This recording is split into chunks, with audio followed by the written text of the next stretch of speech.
পাখির চোখে দেখতে পাচ্ছেন যে আজকের এই যে শহীদি মার্চ, সেই শহীদি মার্চের আয়তন, সেই শহীদি মার্চের দৈর্ঘ্য, সেই শহীদি মার্চের অবস্থান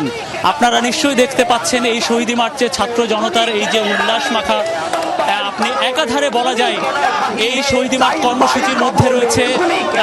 একাধারে শোক, এই শহীদি মার্চের পক্ষ থেকে রয়েছে একাধারে শোককে শক্তিতে পরিণত করার যে একটা আভাস, সেটাই এই শহীদি মার্চের মধ্যে রয়েছে আনন্দ সফলতার মিছিল। এই শহীদি মার্চের মধ্যে রয়েছে সেই যে শহীদ এবং হাজারো মানুষ যারা আহত হয়েছেন তাদেরকে স্মরণ করা। আমরা দেখছি যে বিভিন্ন শ্রেণী পেশার বয়সের মানুষ, অনেকে বাচ্চাকে নিয়ে এসেছেন, অনেকে যে শিশু আসলে কোলে নিয়ে বেড়াতে হয় সেই শিশু থেকে শুরু করে